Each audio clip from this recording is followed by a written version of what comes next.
Salute, YouTube. How's everybody doing tonight? As you guys know, I have a special guest coming on. I'm very excited for this guest. He's been in some of our favorite mob movies a lot of us grew up on. He doesn't do a lot of interviews, so it really means a lot that he was willing to come on my show and talk to us. And he's going to tell us all about his life and his acting career.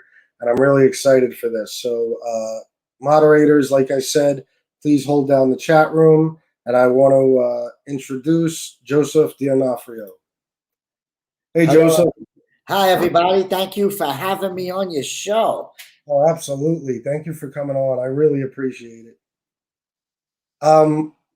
If you'd like, I'm sure you're no stranger to my audience and they're all familiar with your career. But if you would like to start off by introducing yourself, telling us a little bit about yourself, that would be great. My name is Joseph D'Onofrio. You might know me from playing young Tommy in Goodfellas or Slick in A Bronx Tale. And I've been in a bunch of Analyze That, a couple of TV shows, a couple of movies, doing some stand-up comedy. And I just try to be an all-around nice, kind person. Yeah, I can tell. I've been looking at your Instagram, and you do a lot of motivational stuff, and you have a lot of inspirational words for people. I like the videos that you put out every day. Now, I have to bring this up before we get on to your career and stuff. I spoke to a friend a couple of days, and he told me that you were an amazing break dancer. Yep. Hey, is this true? Yes, when I was a kid, I was a pretty good break dancer. That's how I got started in acting, from breakdancing. I did breakdancing in a bunch of commercials, and that's what led me into the acting arena. Cropsey Park, right? That's where I used to breakdancing, yeah. And then Manhattan, and then all over the world. Yeah, that's awesome. I lived in Queens as a kid, and of course, the break dancers were everywhere. They pull out a piece of linoleum or a big piece of cardboard, and they break dance in front of the schools and in Times Square. And I was into break dancing, but I was a little kid in the '80s, but I always enjoyed it. Oh, wow. It's a great form of art. So on to your acting career. Your first role, I believe, was Teenage Mutant Ninja Turtles. Is that right? Yes, sir. And what was your part in that? I played a movie hoodlum. Oh, even that, huh? I actually robbed a lady's pocketbook, and a turtle tripped me, showed me his sword, and then we ran away into Central Park with the bag. And my first line was, I turned to my friend and I said, "What the hell was that?" And the next thing you know, Casey Jones came out of a tree. And he came out of the tree, and we ran away, and that was it. I actually think I remember that scene, and I probably haven't seen that movie in 30 years. Oh, wow. Yeah, that's awesome. And of course, next I have to ask about, and I believe this was your next role, a movie that probably my favorite movie of all time, and I think a lot of my audience would agree. Probably the best mob movie ever made, Goodfellas. How did you get that role, and what was it like to work on that set with so many legends? Oh, it was amazing, man. That was one of the best experiences of my life. Working with Bobby De Niro, having Marty Scorsese direct me. It was just such a great, great experience that I just loved it. I loved it. I'm blessed to be in that movie. Yeah, and I mean Joe Pesci and Ray Liotta. I mean all those guys. I can't even imagine what that was like, especially looking back on it now and knowing what a legendary movie that was and what an impact it made. Huh? It was great. You got to tell everybody to go to my YouTube and subscribe to my channel. Yes, absolutely. Everybody needs to do that. Go check out Joseph's channel. Subscribe. We want to get him up there in subscribers, so he'll start doing live shows and those types of things. Can you put the link up? Yeah, I'm going to put it up now. I actually I checked out some of your page earlier, And Joseph has a lot of clips and scenes from his movies and a lot of roles he's played over the years, and it is a real interesting channel. I'm gonna drop the link right now, actually. Thank you.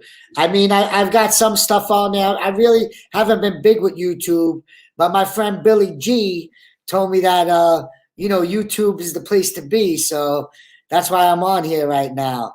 So if you press the link that you just put in, people could come and check it out. I'm gonna start doing some live videos on there myself because I heard it's great, this YouTube. It really is. It's kind of the new thing, and at least for us, it is. And it's really a good way to get your word out there and get your content, make your announcements, promote anything you have upcoming. So I definitely hope we get you up there in subscribers and you're able to do that. Do you know how to pin the link? Yeah, and my moderators will, if you guys don't mind, Carlos, Kevin, anybody who's in here with a wrench, if you guys can just keep dropping that link throughout the show. No, just pin it. You don't know how to pin it? My friend Billy G said to pin the link. Yeah, I'll pin it right now. Yeah, Billy G. Thank you for the advice. How did you get the name anyway, Fat Bald Sicilian? Who gave you that name? Well, it's a funny story. Honestly, this whole YouTube thing was just like a shot in the dark. I never thought it would actually work. I had an idea for what I wanted to do. And I wasn't really ready at that point to give my identity and all that. So I thought, let me just come up with a funny name and give it a shot. And it worked unbelievably. It actually worked. And now I'm able to do this all the time. So yeah, I'm kind of stuck with that name now. I like it. I like the name. It's good. It's a good name. It's really good. Thank you. Yeah, it's definitely one I'm gonna have for a while, whether I like it or not. So, moving on with your movie career, I believe next you did Jungle Fever and then A Bronx Tale. Yeah, Jungle Fever was in there. Worked with Spike Lee, great guy. And then we did, I think, Night in the City, and then I think I did, and then we did The Bronx Tale after that. That's another one I got to ask you about, of course. I interviewed Patrick. He played young Slick. You played, I guess, teenage Slick. Yeah, I played old Slick. It was only old Slick, and that was it. It was either old Slick, and that was it. Old Slick and young Slick. I was older Slick. Yeah, and of course, some of the scenes from that, I mean, we'll all remember, especially the last scene you were in. You got blown up in the car. Oh man. I know. How are you here, Joseph? You got blown up. I don't know what happened, but I'm here now. I'm here. Yeah. I'm here. I'm alive. Sal Crook's in the house. Sal Crook from Bay Ridge, Sunset Park area. I want to give a shout out to my boy Crooklyn. I don't know if you know Crooklyn. Yeah, no, I'm not sure I do. I don't think I've seen him in my chats before. He better subscribe to my channel. Yes, everybody, please go ahead and do that. We could get Joseph over the top tonight if we try. Oh yeah, I think we could. Yeah, the Sit Down and Organized Crime podcast wants to know if you were in the Cosby Show. Yeah. How did you know? Wow, you got a good eye, my brother. He's good with stuff like that. And the Cosby Show. You're going back, man. So yeah, we started the show. Now I got 658 subscribers. Hopefully we'll get up to 1,000 by the end of the night. What were you up to when we started? 633, I think. I think so. Yeah, you're right. Yeah, you're right. 633. Yeah. I saw the Cosby thing in your IMDb in your filmography there, and I was going to ask you about that. What was your role in the Cosby Show? I played a video store guy. Basically, Cosby came into my shop,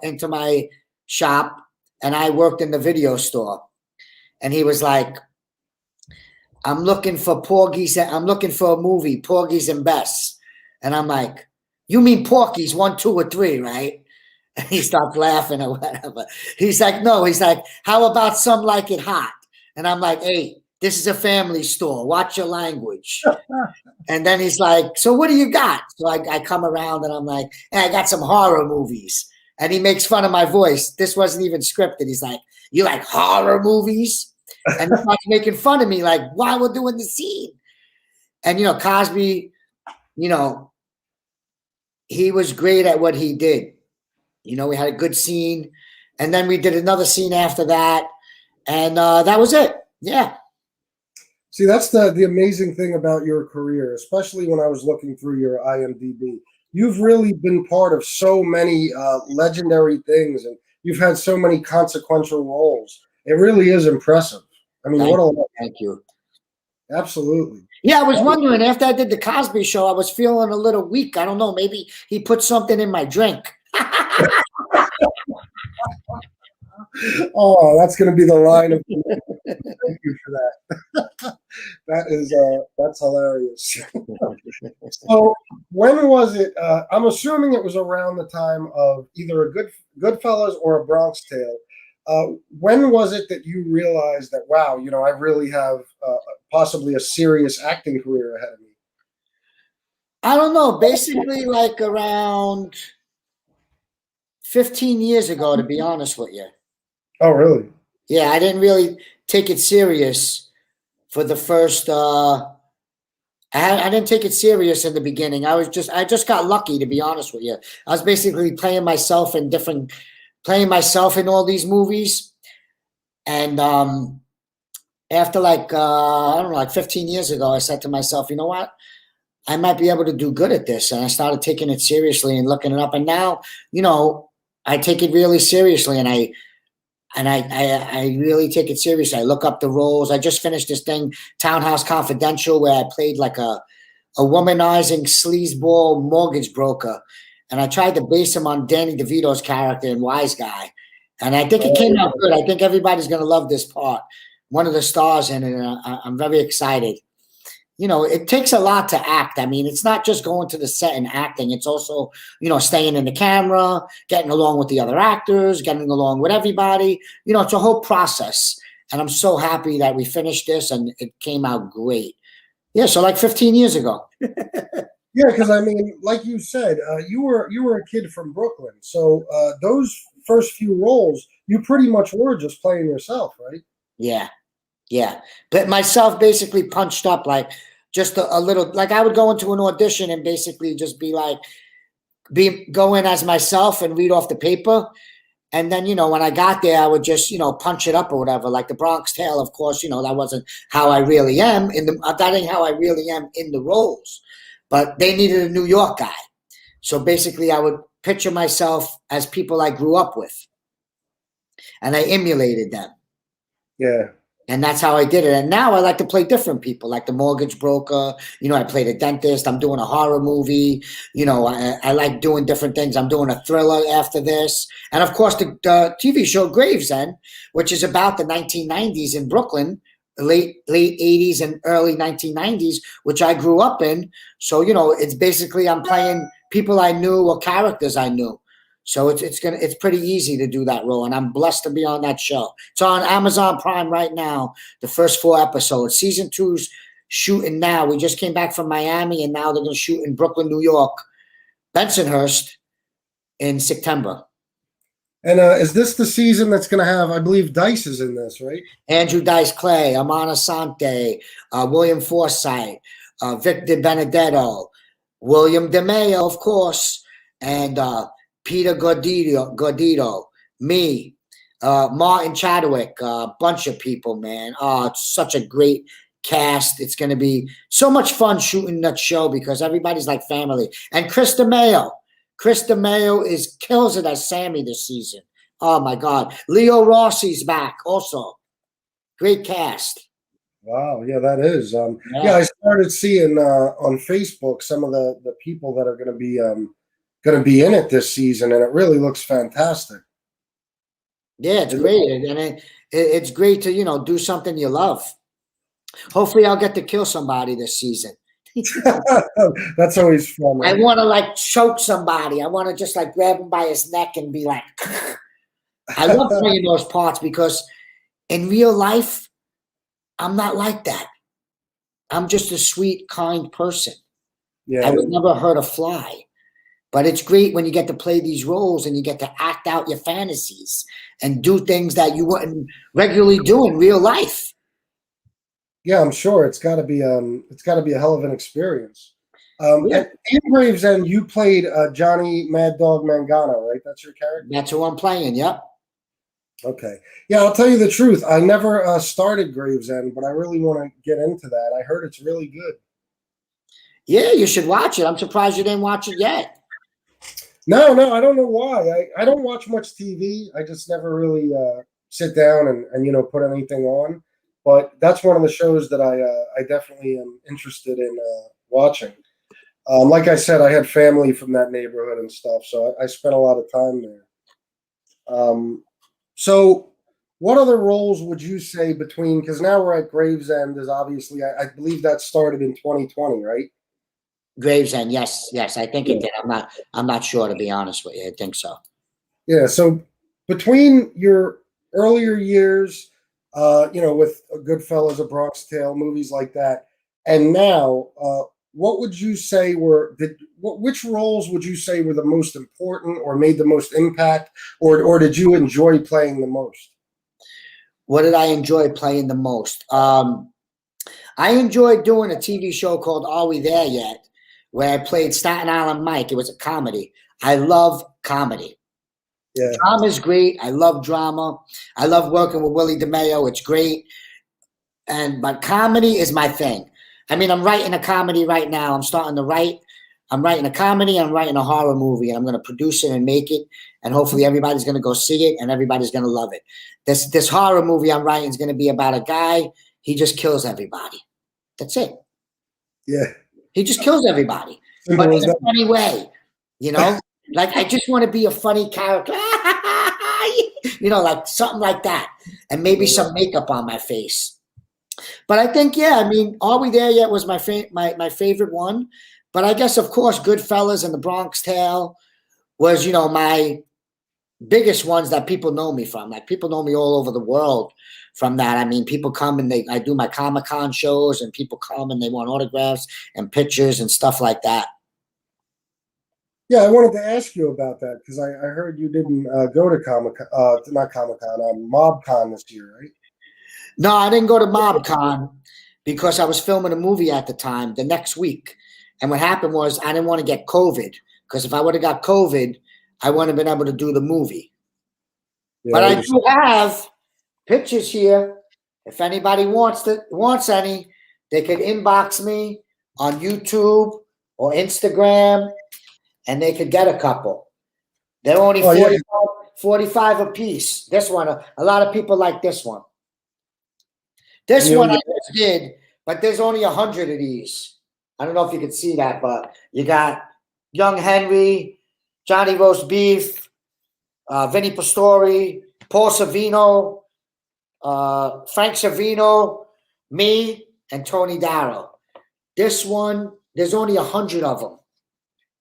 I have one. The guy's only got like 22 left. But I mean, if you want one, there's 22 left. I don't have them, but I could definitely get you in touch with the guy to get them, because there's only a couple, man. Those things are going to be classic. Yeah, and that's what you would have done there, right? Isn't that what they do a lot at MobCon? They sign pictures, they sell pictures, stuff like that. Yeah, well, the pictures that I showed you, those are the ones at MobCon that I would have had. But the Goodfella one, that was a private screening that a guy did that I know, my friend Bobby. He does everybody. Like, you could name it from like the Nerds to the Warriors, and he does like big posters like that, and he gets like 7, 8 actors from the movie, and he gets people to sign them, and he only does like 100, and then he sells them. Because people that like Goodfellas all over the world, they'll look at that poster and they'll be like, wow, I want that poster. And there's only 100 of them, and then they could have the poster if they contact him and they get it. And it's not bad. You got 7 people on there. You got 7. I mean, Paul Savino, Tony Darrow. A lot of good people on there. Yeah, I'll say that's definitely a hell of a collector's item. Yeah. Now, what's the best way for people to inbox you if they do want to purchase one of those? Would it be Instagram? Instagram or Facebook. Instagram, Facebook. I don't think you could. Can you inbox on YouTube? I'm not sure. Nah, not that I know of. I just use my Instagram for that stuff. Ah, And that's another thing. If you want to promote that, that's your Instagram is the official Joseph D'Onofrio, right? yeah, official Joseph D'Onofrio Instagram. I had another one which was Joseph D'Onofrio official, but I ended up shutting it down because something happened to the page. So I started a new one a couple of months ago. So if anybody's following me on Joseph D'Onofrio official, you're not following me there anymore because I don't have it. But I'm on official Joseph D'Onofrio now. Thank you. Yeah, so go to Joseph's Instagram as well and follow him on there too. I just want to pull up a comment. Jimmy Calandra of Bath Avenue Story says, "Tell Joey Z and I say hello. He was a great breakdancer and a good actor. Bay Parkway, great success. You will have 10,000 subs in a week. Respect." Thank you, Jimmy. Jimmy too, man. He was a good break dancer himself, man. And he was a great graffiti writer, man. Really Oh, good. yeah. Shout out, much respect also to him, man. Respect to everybody. Well, that's awesome. See the things we're finding out now? I never knew that about Jimmy. Yeah. Of Great, course. I heard him talk about tagging, but I didn't know he was real good with graffiti.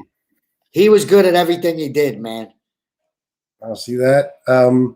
All right, so to backtrack just a little bit, I actually wanted to ask you about Are We There Yet? That was in 2010, I believe. It lasted 3 seasons, right? Yeah. Yep. No, it lasted they did 100 episodes. Oh, okay. And was that your first experience doing a sitcom? No, I was on 30 Rock. I did the Cosby Show, of course. And that was it. Yeah, 30 Rock. Cosby Show, Here and Now, and then 30 Rock, and then Are We There Yet? Yeah. But is Are We There Yet your first regular role? Like recurring? Recurring, no, 30 Rock, I was recurring on that. But 30, Are We There Yet was the first time I did like over like 5 episodes. Yeah, I did like 25 episodes of that. Oh, okay. So what's the transition like when you go from films to something like a sitcom? What's the difference like with the set and just the experience as a whole?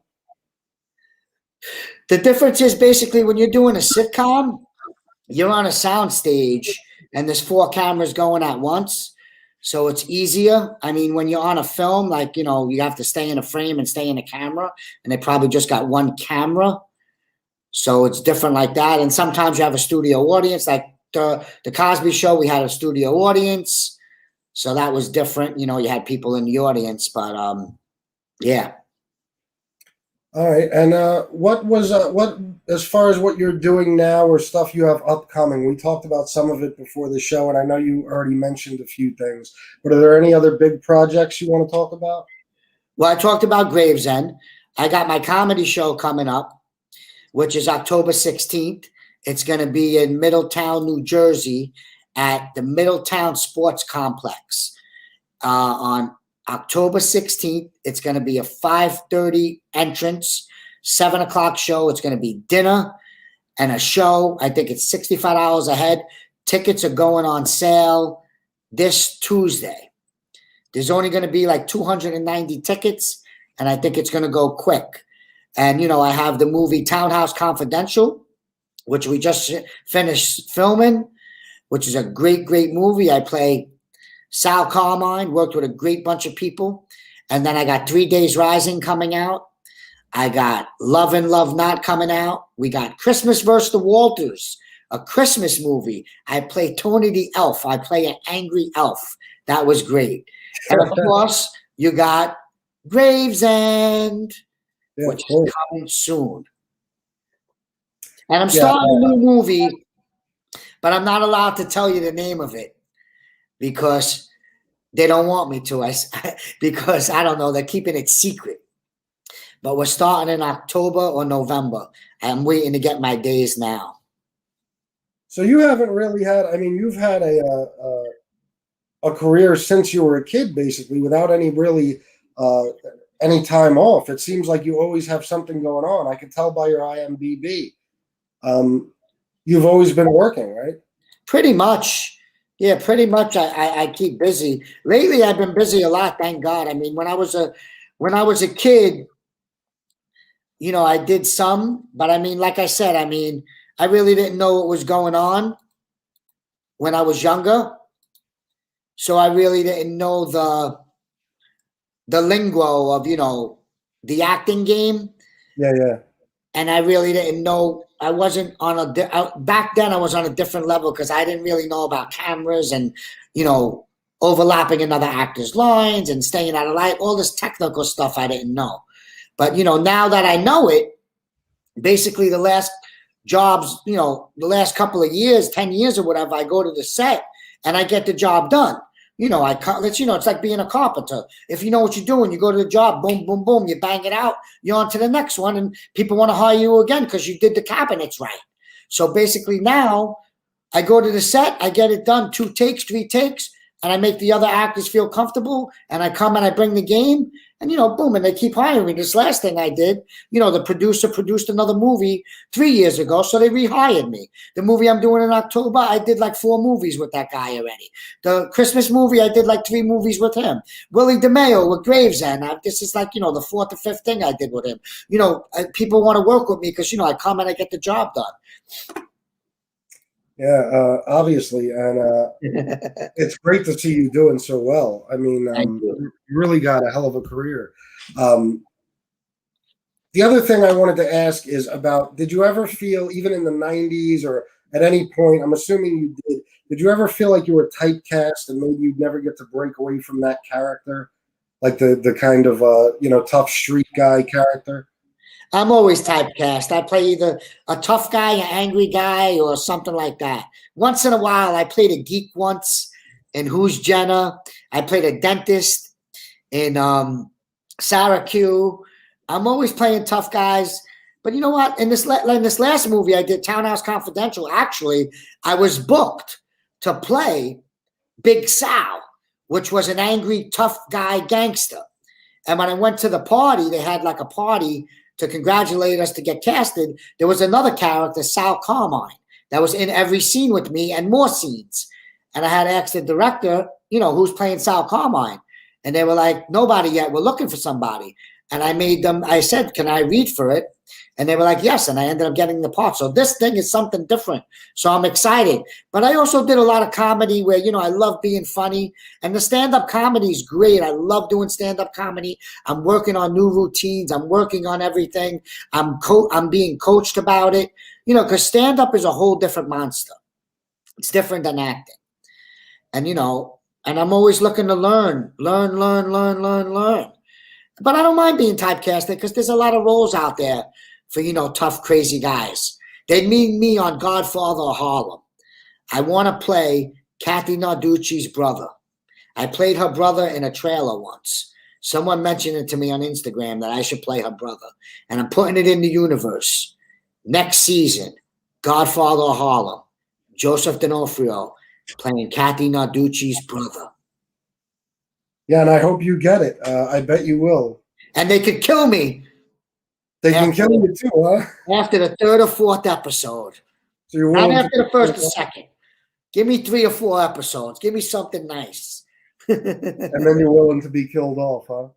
I mean, you never know. I mean, if everybody goes to the Godfather Harlem page on Instagram and, you know, tags me and says, you know, you need Joseph D'Onofrio on your show, maybe I could get on the radar and maybe we can make it happen. Yeah, there you go. I want to bring this up real quick because BK Sal Crook said FBS didn't even know Joey was shouting me out. I didn't. You said Crooklyn, so I wasn't sure who you meant. Yeah, Crook. Yeah, BK Sal Crook is a good guy. He's always in my chats. He's always got positive stuff to say. Oh, he's a man. Yeah, Crook yeah. Net. You don't remember Net? Crook Net, BT, rest in peace. Caves. My Bay Ridge boys, man.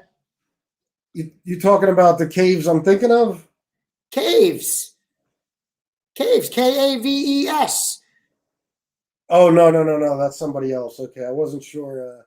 I wasn't sure who. Everybody knows Caves, man. He is a talented dude. The Lords of Brooklyn.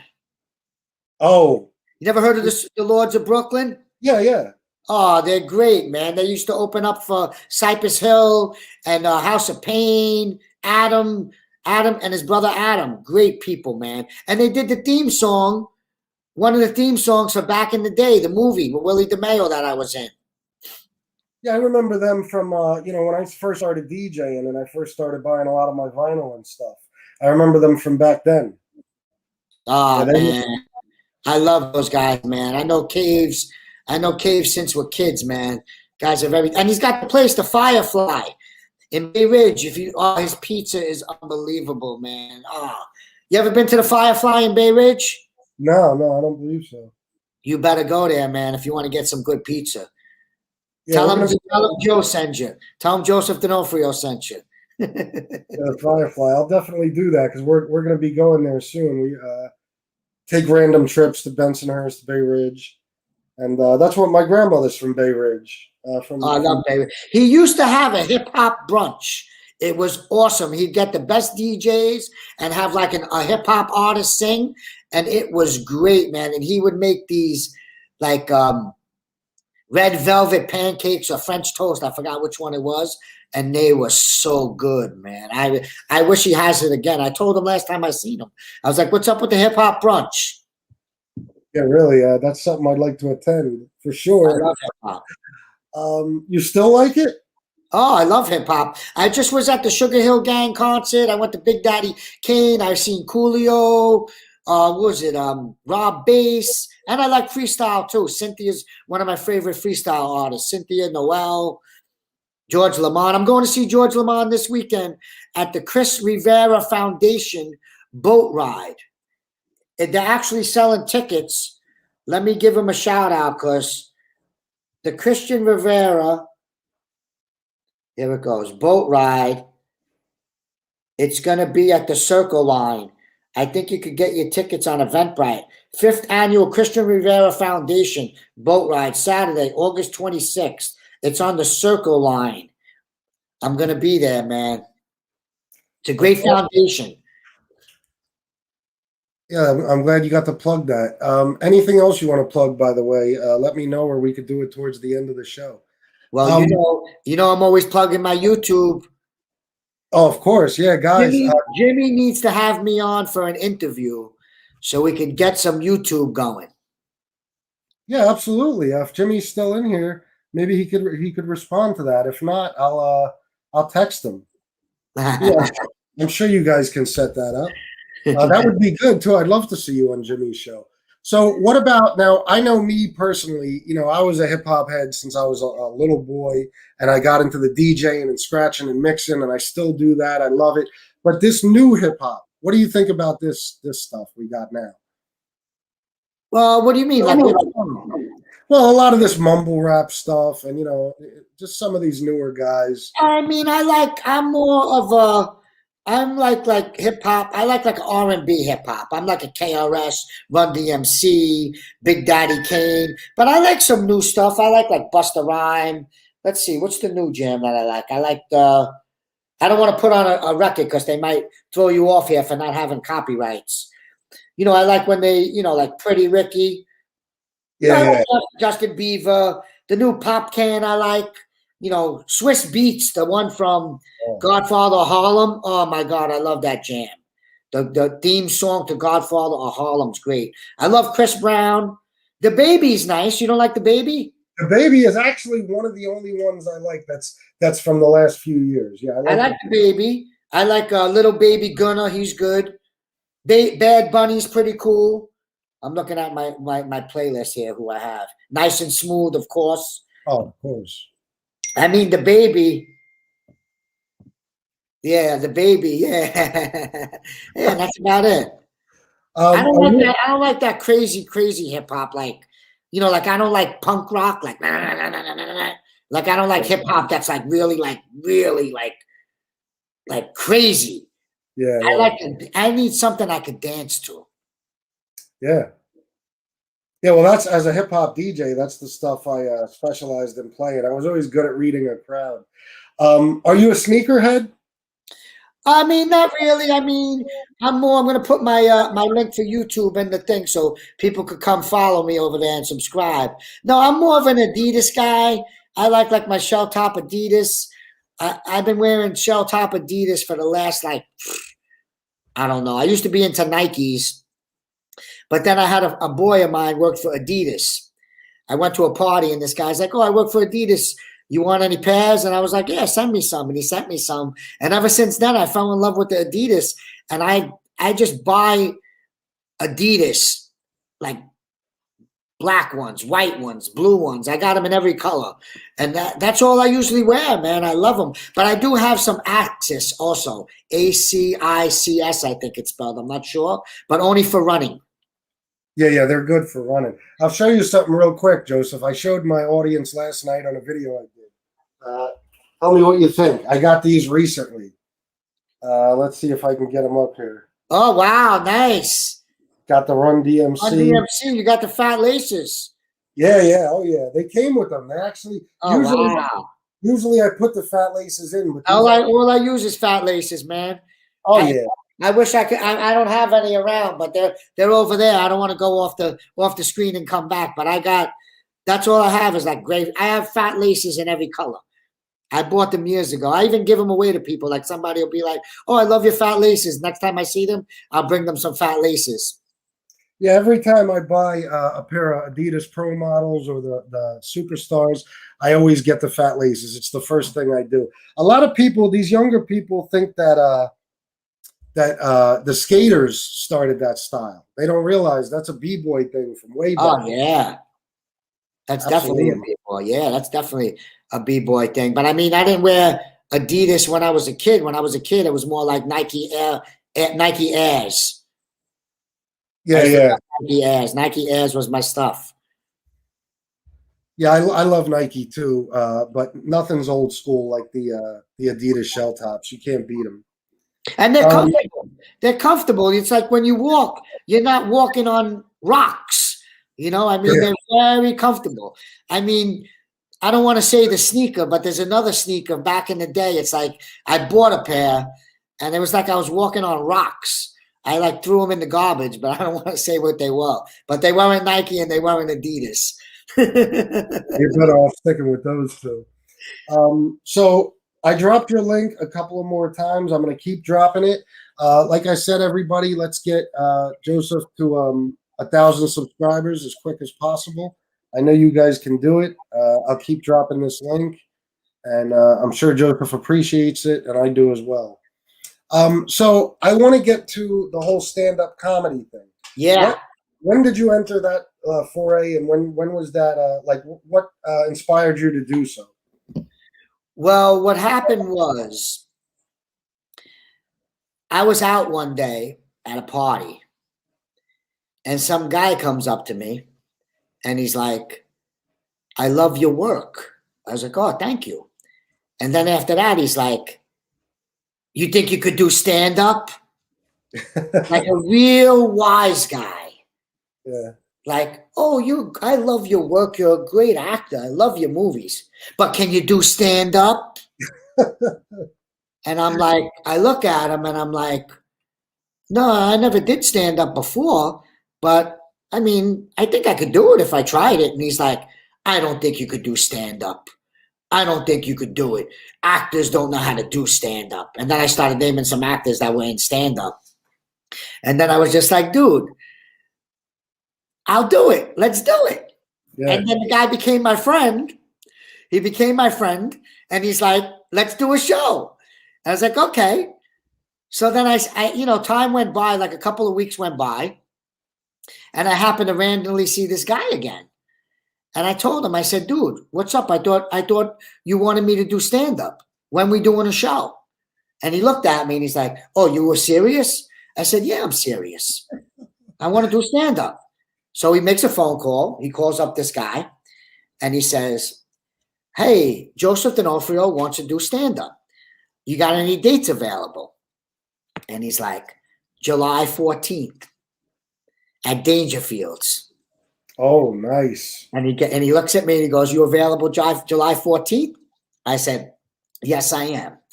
He goes, "Okay, we're booked at Dangerfields for the 14th, and we produced the show ourselves. Me and the guy, we produced the show." And then I went and I did 8 minutes at Dangerfields.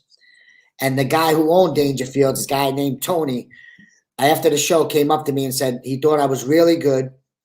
And he wanted to know if I wanted to do another show. And then that's how it started. And then I started hosting my own shows. And I remember the first time I was downstairs in the green room waiting to come on and do the stand-up. I was shaking, man. I was so nervous. I never even get nervous when I'm acting. I never get nervous because I'm so used to it, but I don't know. It's just really nervous. But as soon as I hit the stage and the light came on and the crowd was there, I nailed it. It's like playing a character, you know. You come on, "Hey, how you doing?" You know, you say a couple of jokes. I like talking to the audience. You know, I don't really like putting people down or abusing people. I like making people feel good in the audience and talking about good, positive stuff. And basically, and then after that, I did like the Broadway Comedy Club. And then I just did Stereo Garden in New York by Long Island. And now I'm doing the Complex in New Jersey. And I got three comics already. I got Steve Marshall, I got Bob DeBono, and I got Ben Rosenfeld. And I'm going to host it. I come out, I do some comedy. Then I bring my first comic out. Then he goes out. I do a little more comedy. Then I bring my next guy out. Then we have an intermission. And then Steve Marshall comes out. And then I come out. I do a little at the end. And then boom, that's it. And it's a great show.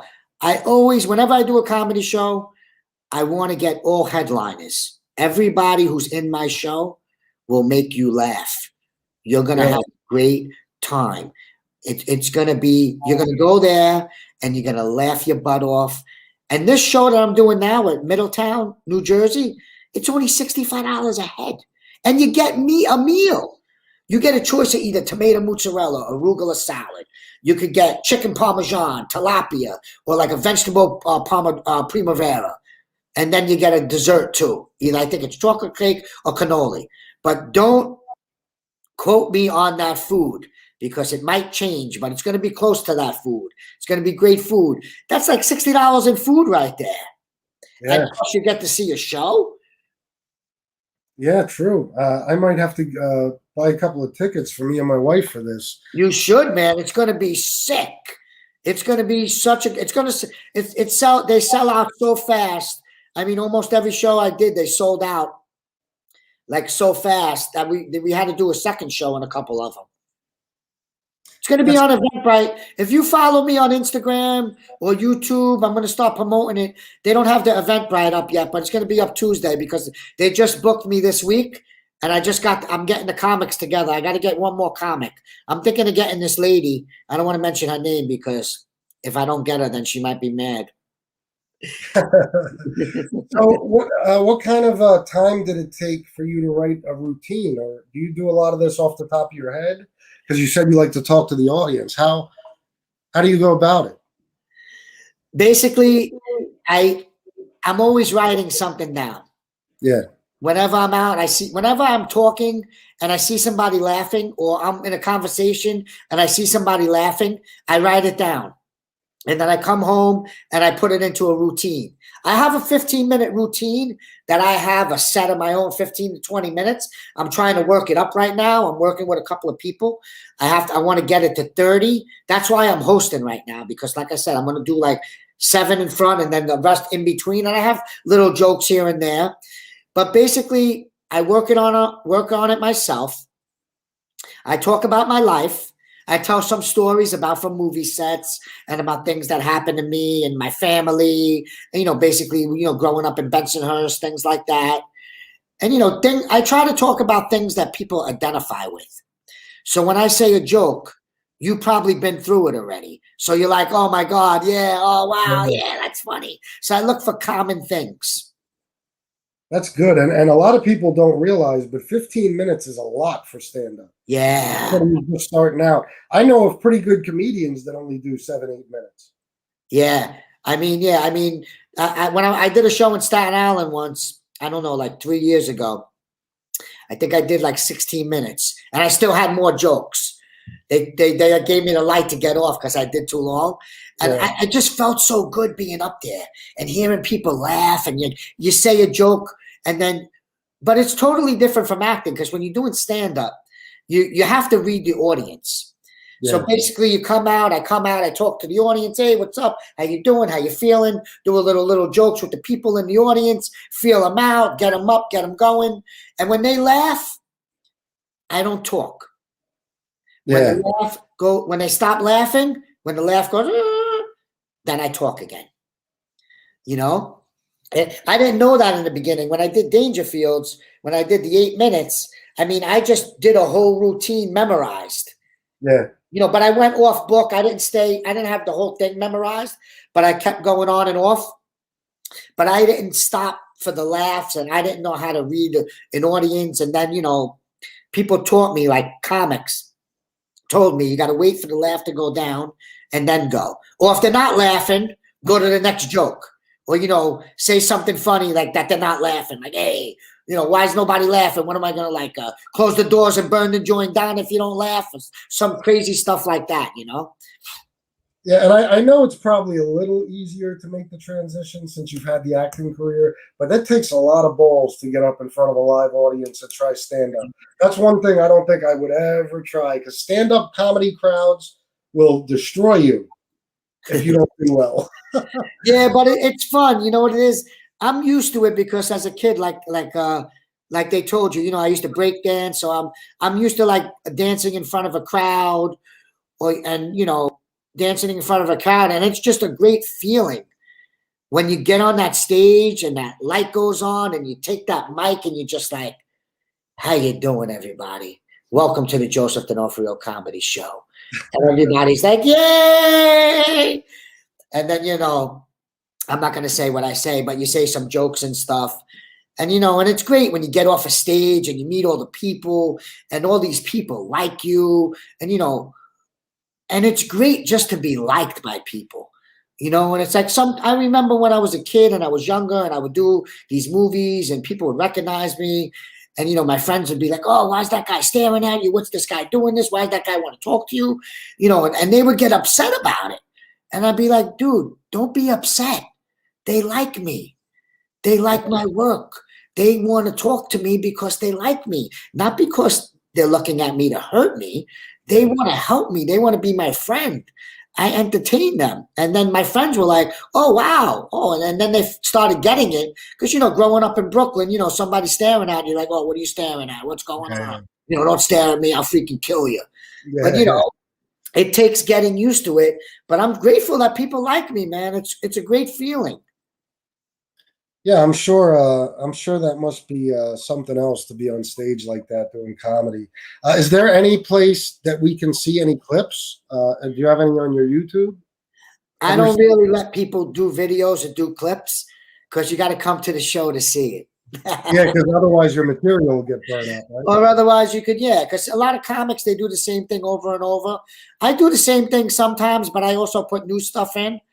But like I said, I'm working really hard now. I'm focused on writing these 2 scripts and writing a lot of comedy. And that's what my focus is right now. I mean, because I just finished this movie and I was focused on that.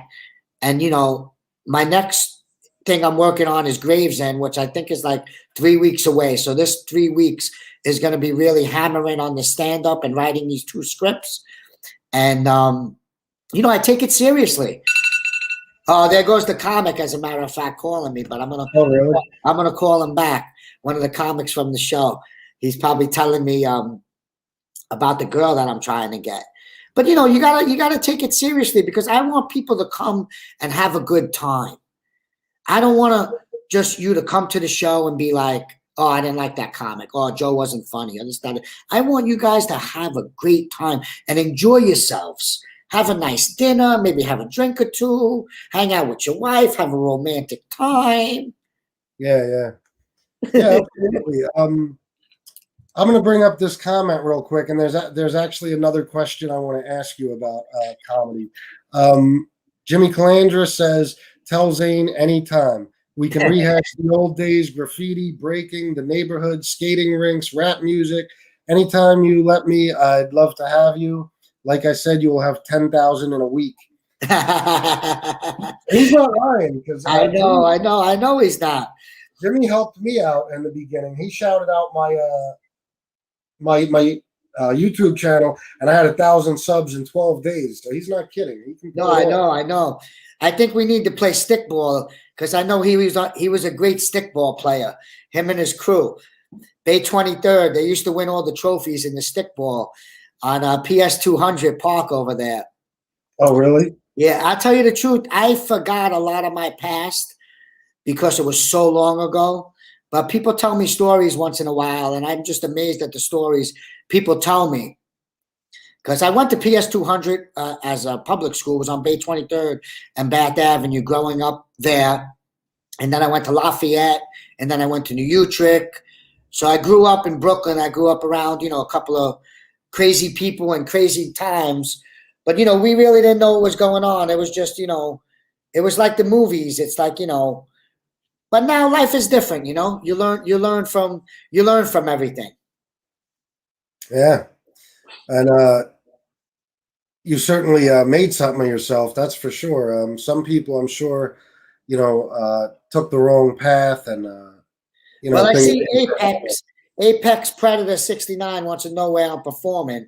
We're performing at the Middletown Sports Complex in Middletown, New Jersey. If you want to know where it is, there's going to be a link Tuesday. Just inbox me on Instagram or Facebook or YouTube or whatever. Yeah, and I want to ask you about the comedy thing again. Just one quick thing. What's it like? I gotta ask about this because he's one of my favorite comedians of all time, and I think he's one of the funniest people on the planet. What's it like working with Dice? Does he have you cracking up on that set? I didn't get a chance to work with him yet. I think I'm going to work with him in Brooklyn. I didn't get a chance to work with him in Miami because my character and his character are two different families. Yeah. So basically, I really didn't get a chance to work with him yet. But I heard he's really funny, and I heard he's a very nice guy. I know I met him years ago at Joe's Clam Bar, like 30 years ago. And the guy is an excellent actor and a great person and a funny guy. I look forward to meeting him, man. He's going to be great in this series, man. He's great in everything he does. He puts the work in. He puts the work in what he does. If he's doing stand-up, he puts the work in. If he's doing acting, he puts the work in. That you got to put the work in, whatever you do. You can't just, you can't just pray to God and it's going to happen. You got to put the footwork in. Yeah, absolutely. And I'm quite sure that he'll have you crack it up whenever you're around him. Steve Cutler in here in an earlier comment said you should open for Dice. You never know, right? Hey, you never know, maybe. I mean, like I said, right now, I've been doing stand-up. I think I did like 10 shows already. But I usually produce my own show and do my own show. So I really haven't had a manager or anything like to book me. I mean, people call me all the time that want to book me, like in different cities and states and stuff. But right now, I was doing the film, I'm doing this, and sometimes it's hard to get away. But I'm really working hard. I want to get 30 to 40 minutes of comedy so I could be the headliner. Because right now, like I said, I only got 15, 20 minutes, so I can't headline. But I could host and bring great comics and make you have a good time. But in another year or maybe less, hopefully, if I put the footwork in, I will be headlining and I will have my 30 to 40 minutes and maybe I will open up for Dice, and I would love to open up for Dice. It would be a dream come true to open up for him. Yeah, I bet. What are the COVID restrictions? Are they affecting any of these shows at all or the one coming up? Do you know? No. Jersey doesn't have any. Jersey doesn't have the vax.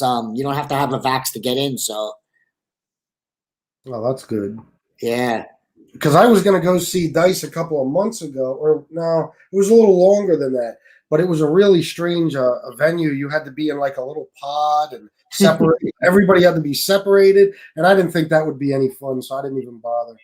Well, we did the one in the Stereo Garden, July 31st, and by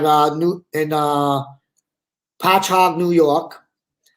You didn't need a vax. You didn't need anything. People were sitting next to each other, and no one got COVID. Nothing happened.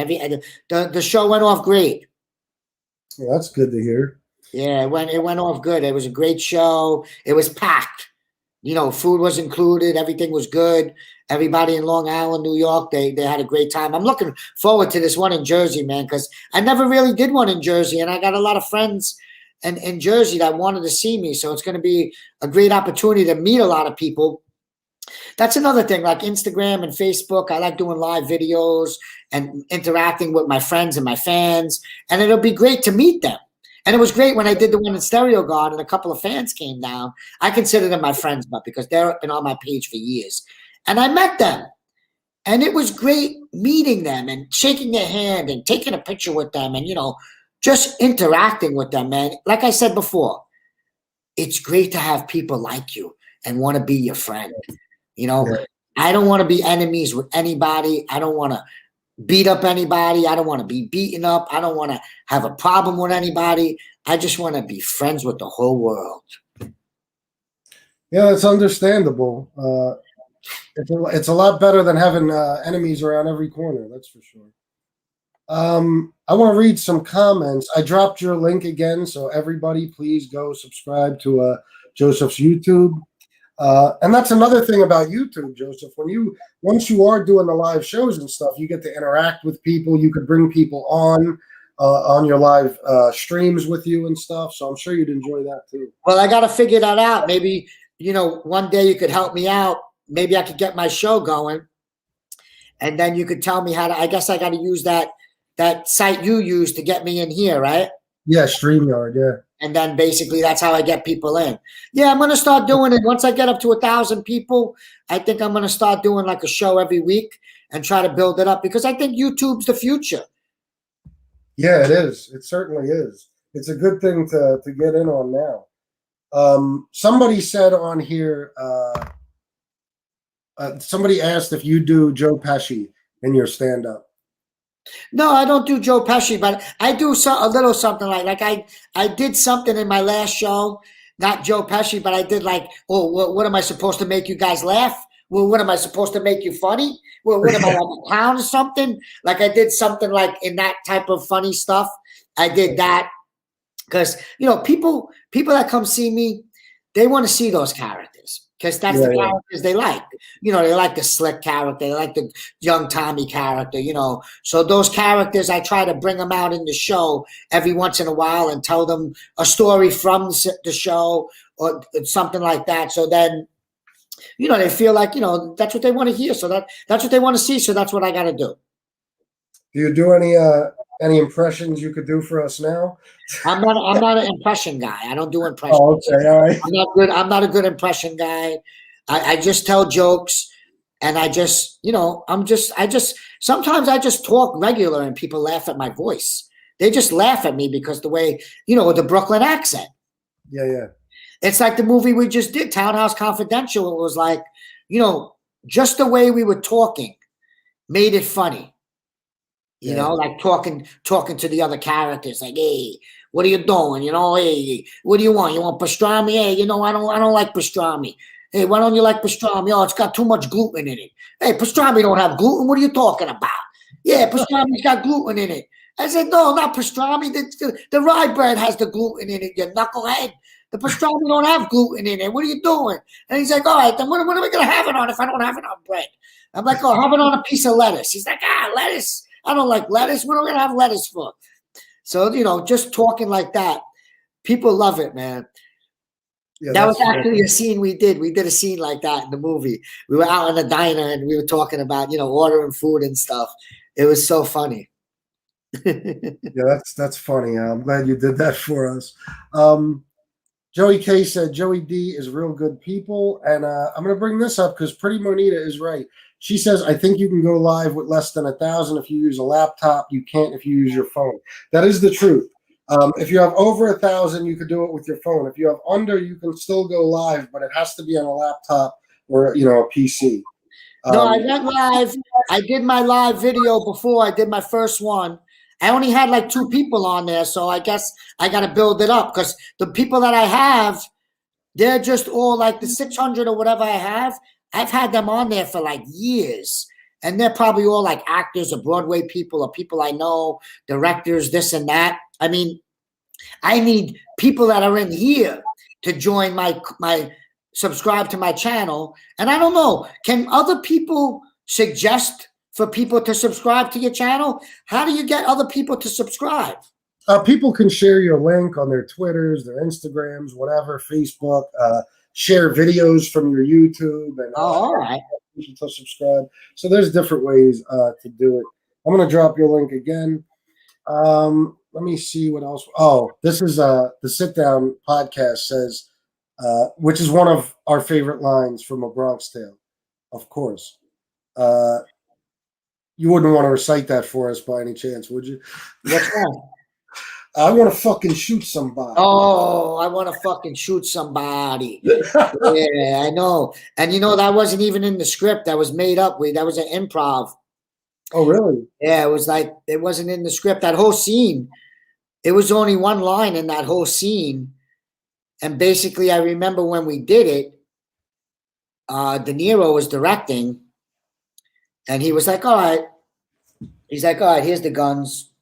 He goes, you pick up a gun, and you pick up a gun, and you want to buy the gun, and this, that, and the other thing. And then he picked up the gun, and he pointed it towards me. So I was like, oh, what are you doing over here? And then I picked up the gun, and basically I was into the character. I want to shoot somebody. And then, whatever happened. That was all unscripted stuff. But I'm blessed that I said that, because that a lot of people love that line. And actually, right there, that's the picture. I want to shoot somebody. A lot of people buy this picture, and when they buy it, I write on it, I want to shoot somebody. Oh, do you really? Yeah, that's what people say that. Well, a lot of the things, like, like the other picture, this one, where's the other? Oh, no, this one.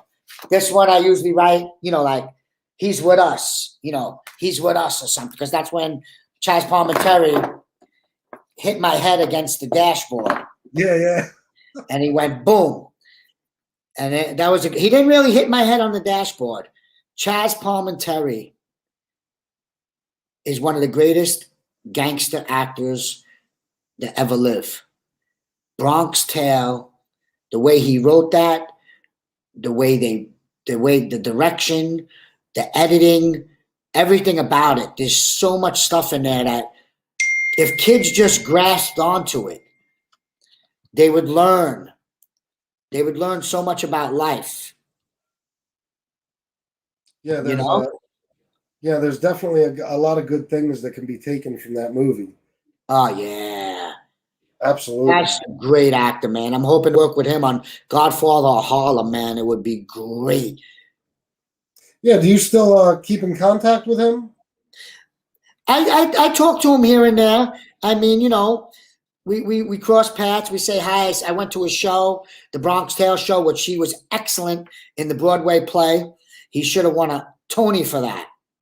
He was excellent. I'm gonna go see his one-man show soon. I don't know when, but I know he's doing it again. And once in a while, we'll send a message here and there on Instagram, or a text here and there, just to see how everybody's doing. He's a nice guy. He's very busy. He's got a family. I got a family. He's got kids. I got a kid. So, sometimes people get, you get caught up in your own life. So, but he knows that I'm his friend, and I know he's my friend. Yeah. And I always got his back, and he's a gentleman. And I'm just grateful to even know him, man. I'm blessed that he gave me that part to play Slick, man. It's like it's a dream come true that I got a chance to play that part. It's all thanks to him and Bobby De Niro. Yeah, legends. Chaz is a legend, and of course Robert De Niro. Patrick told us the story about how it was Robert De Niro who actually called him to tell him he got the role of young Slick. Did you have a similar story like that? Well, actually, what happened was, De Niro would always call me while before they started filming The Bronx Tale. But what happened was, after I did Goodfellas, I did another movie with him called Night in the City. And then I had got a call from my agent, and they said De Niro was having a reading of a script, and he wanted me to be involved in the reading.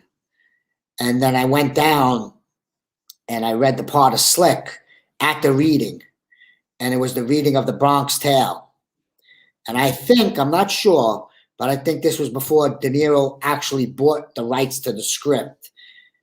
But what happened was, after I read it, they called me up and they said, Bobby De Niro wants you to play Slick in the movie.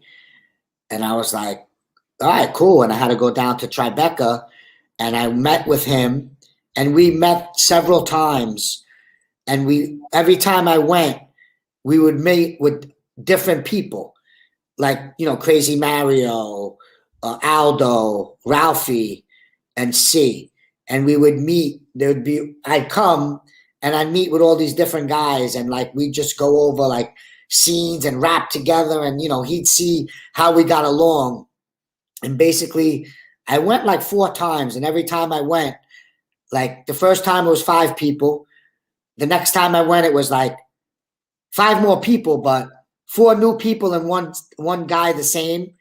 Like, and then the next time it was 3 people, 2 people, 1 people. And then the last one, it was like, that was the crew.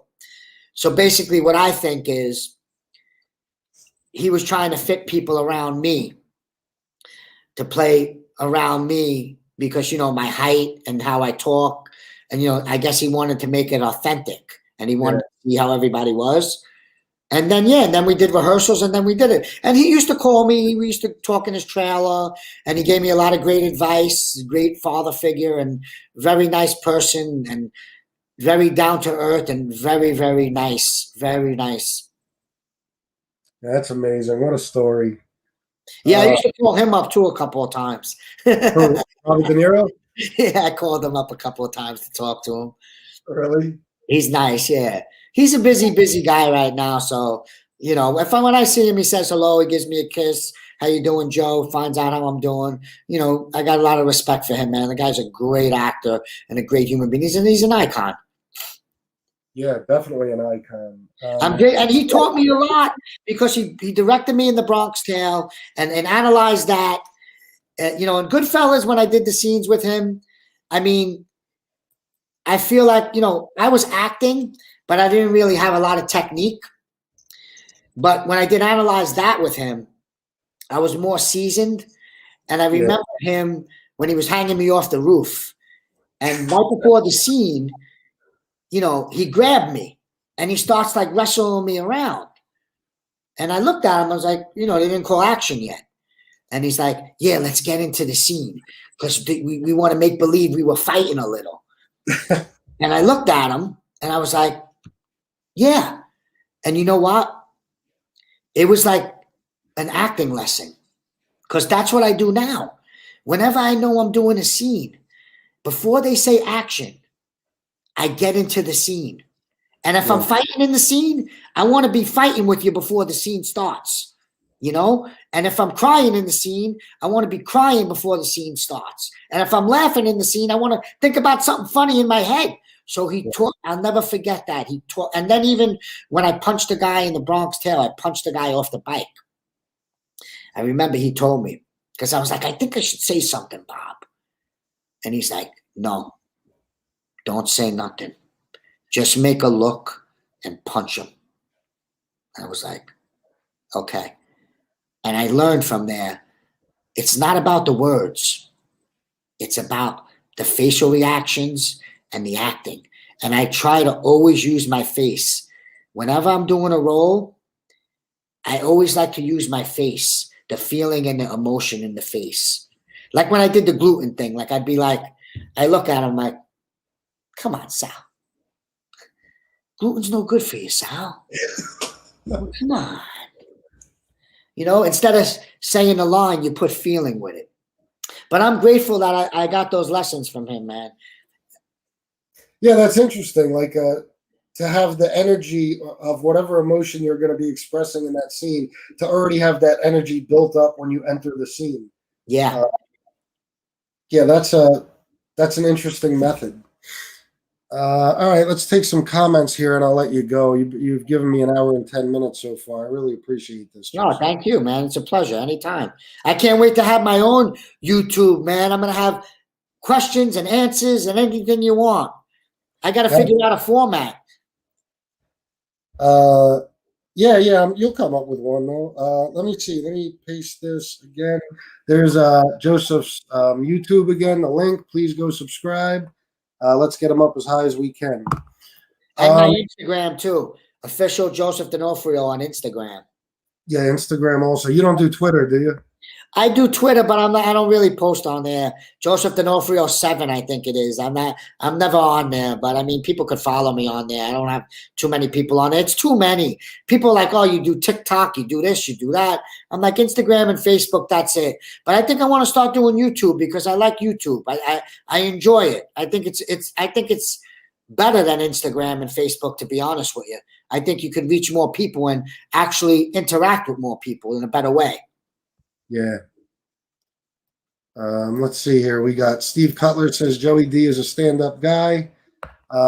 Cleveland Corleone says this guy's been in so many mob movie or so many mob classics. So cool. He's on the FBS channel. Nice work. Thank you. Yes, thank you, and I appreciate him coming on. Someone asked if I ever want to direct. I see, and yes, the horror movie and the comedy that I'm writing, I want to direct them. And I'm going to make it happen. This horror movie I'm writing, oh my God. You never seen a gangster horror movie, like a good one. You know, like a gangster clown that goes around killing people. Yeah, Come on, man. It's going to be crazy. I don't know. I mean, it's going to be. When I make this movie, it's going to be, oh my God. I'm going to be the gangster clown. I know you're going to come see it. And the comedy, basically, I like to just do funny stuff, man. You know, like the funny talking and just funny characters, man. I mean, I love to laugh. I mean, yeah, I can make a gangster movie. I could make a thriller.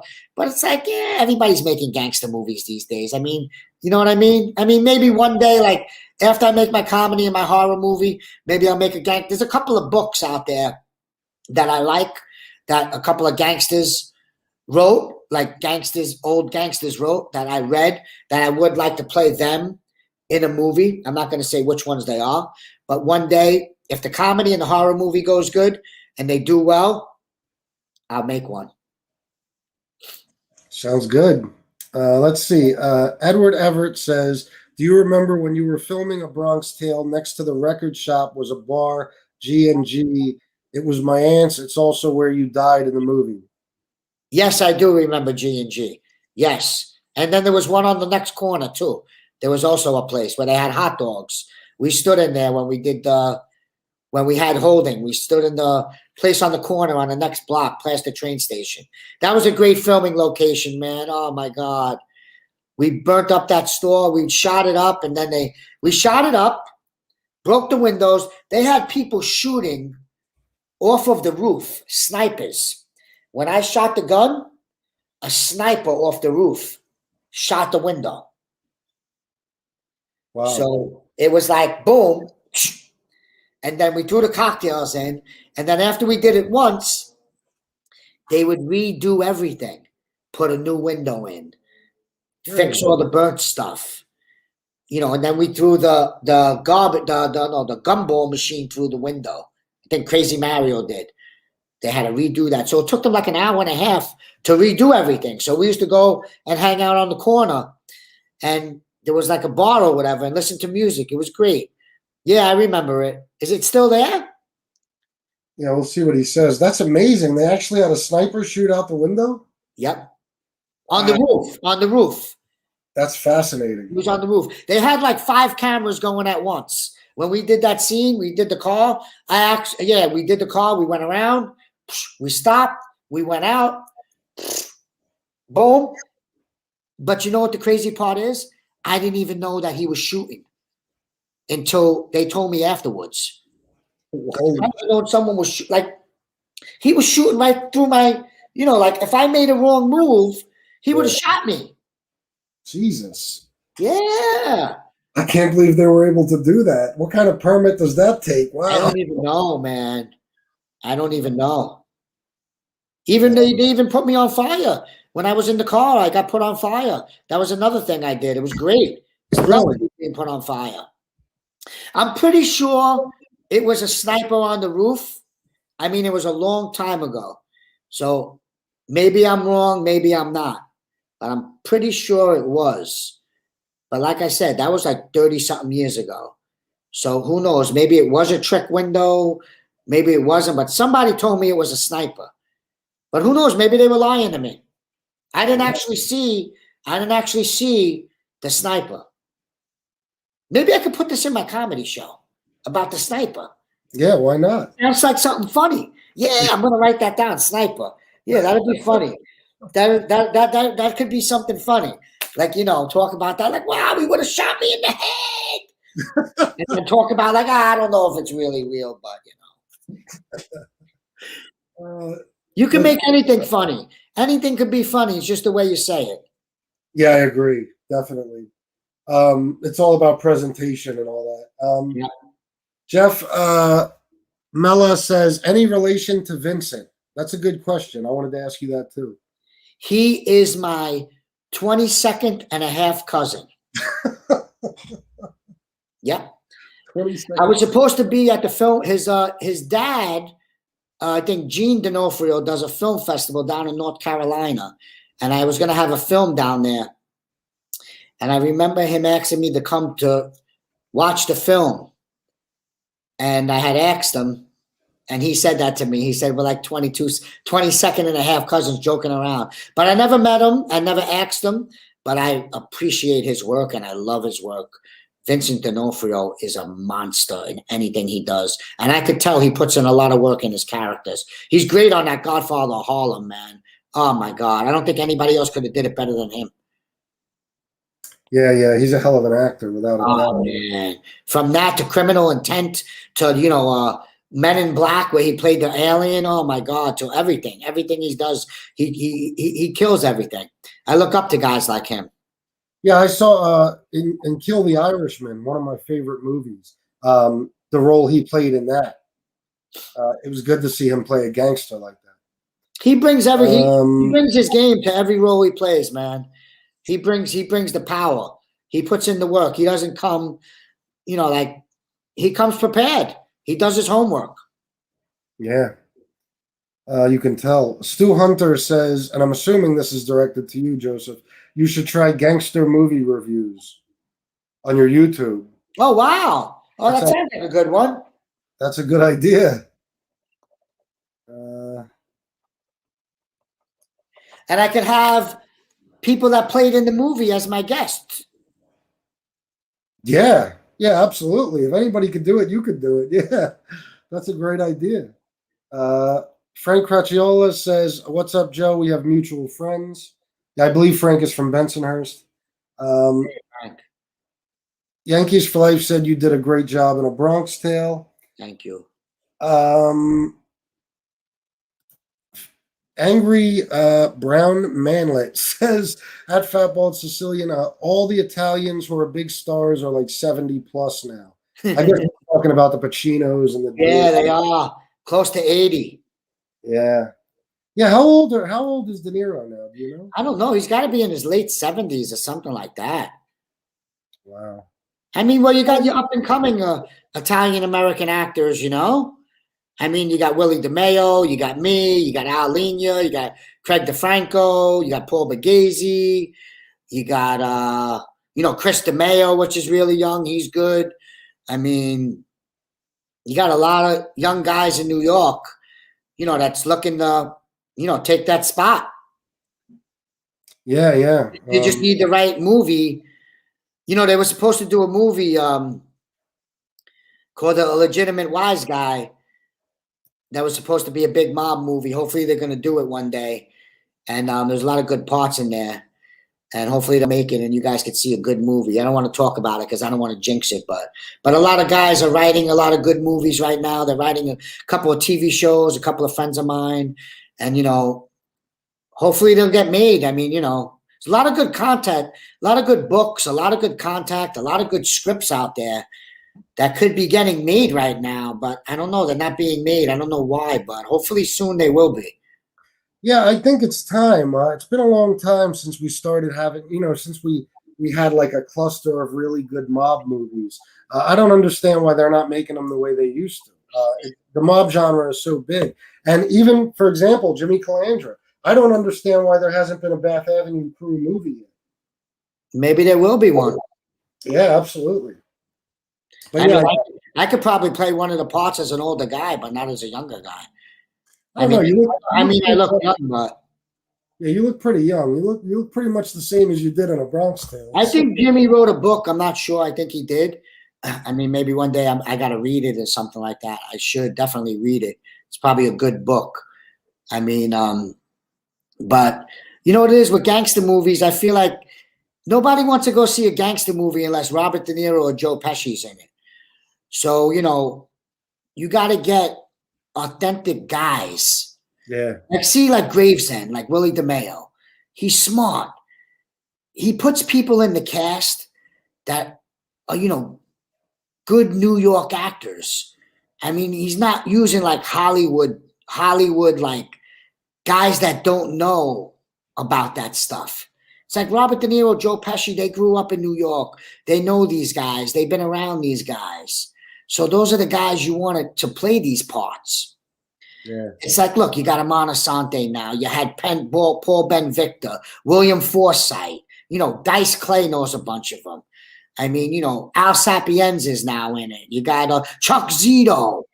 I mean, the people he's got in this Gravesend, and the story that he has for the series is unbelievable. When you watch it, the first season, his character, Benny, gets shot at.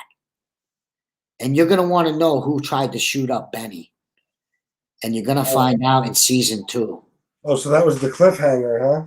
That's the best thing about his shows. Every episode's a cliffhanger. You want to know what's going to happen. And the writing and the editing and just everything about the show, I mean, only because I grew up in the era. And the quality, too. The quality is really good. I mean, they looking to make it authentic as possible. It's like some people, they make movies and they just, they put it together. The lighting's bad, the color's bad, this, that, the other thing. I mean, Gravesend, everything's top of the line, man. It's like in Miami, the cameras they used were like, they were using all these different types of cameras and the lighting and the people. It was really good, man. And I love working on that set because it's like you go to work and you feel comfortable. Yeah. You got to watch it, man. I'm telling you, you'll like it. Yeah, I'm gonna actually start watching it tonight. You definitely have me sold on it. Let's see. Stool Pigeon says, Joe, good guy, great actor. Looking forward to whatever you do. Good luck. God bless, brother. Is that Pigeon from Bath Avenue? I don't know. Yeah.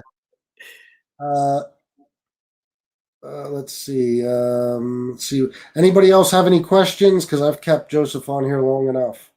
Let me know if you have some questions. Put them in the comments now.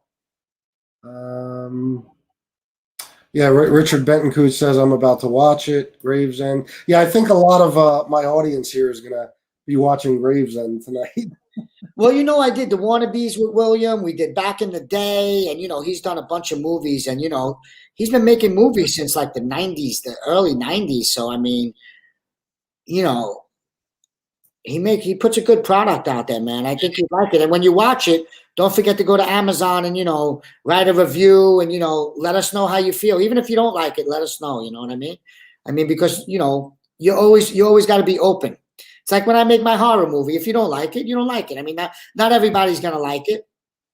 We did a movie. I'm not gonna say the name, but we did a movie. I don't know, like 2 years ago.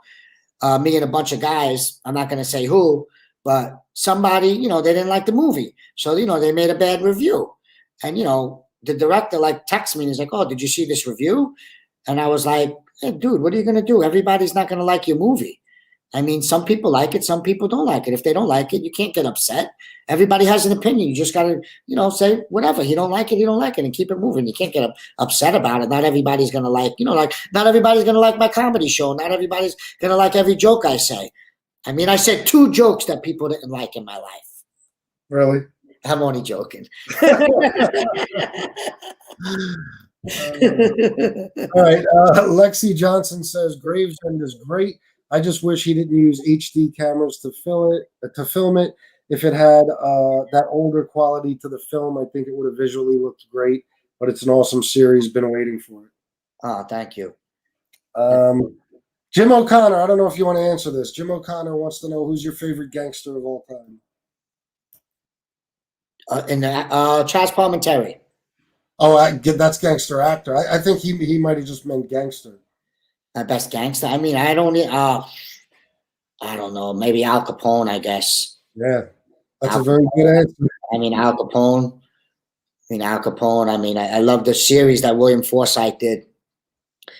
Al Capone. I mean, to me, gangsters. I mean, I don't.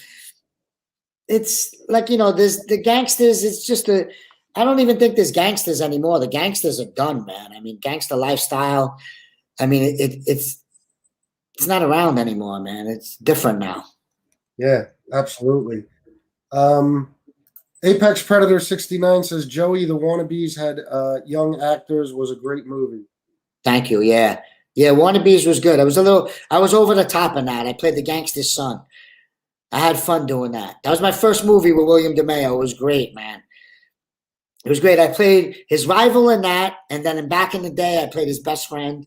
And now on Gravesend, I'm playing his friend too that I grew up with him, and we're from the neighborhood or whatever. We went to school together, we hung out together, but we're in different families. But we support each other and we help each other out. And it's good. Yeah, Wannabes was a good movie. People love that all over the world, man. Tommy Romolo likes that movie. You know Tommy? No. What's his name? Big Time Tommy. No, I'm not sure. Who's that? Big Time Tommy from Instagram? No. I'm new to Instagram. I'm not. Oh, good. Yeah, Big Time Tommy. That's his favorite movie ever. People love that movie. I'm like, sometimes I watch it. I'm like, I feel like I'm too over the top, but I guess people like that. Like when you're over the top, like, hey, I'll give you a back slap. Get the freak out of here. Oh, they do. It was, but when I did it, I remember doing it, and I said to myself, I'm never gonna smile in this movie. Every scene, I'm not gonna smile, and I'm gonna be mean as mean. And you stuck to it? Yeah, I stuck to it. Only one scene I smiled when I was drinking soda, because I was like, "Ooh, this soda's really good." That was basically the only time I smiled in the whole movie. But I had a smile because it had something to do with the scene. If you've seen the movie, you know why I was smiling. Yeah. I got a lot of stuff to catch up on. I'll tell you what. Burnley Till I Die says, thanks for your time, Joey from England. Thank you, Mr. England. Don't forget to subscribe to my YouTube. Yeah, absolutely. I'll drop it again here in a second. Let me do that now. Yep. These Nuts BK says Joe can do a head spin for the Cropsey Park fellas. Yeah, well, head spins was my thing. That's what I used to do. I used to be a good head spinner. Just spin on my head, and but I did everything. I used to be all around breakdance. I did every single move, from back spins to windmills to hand glides to like head spins. I don't know. I was like small when I was a kid. I was like 13. I was like maybe like 5'2" and very skinny, so I was very flexible. And I used to just like a lot of practicing. I can't do it anymore because we went to a party and I tried to do a little and I fell. So I'm not doing it again. Yeah, I don't blame you. But I used to, when I was little, I used to practice the windmill. I couldn't get it to save my life. My brother could do it, but I could never do a windmill. That's funny. Let's see. Joey K says, great show, FBS and Joey. If you see any you want to answer, Joseph, feel free. Edward Everett says, I'm pretty sure the bar is closed. My uncle died. I don't know if they sold it and reopened FBS. Yeah. GG's, yeah. GG's.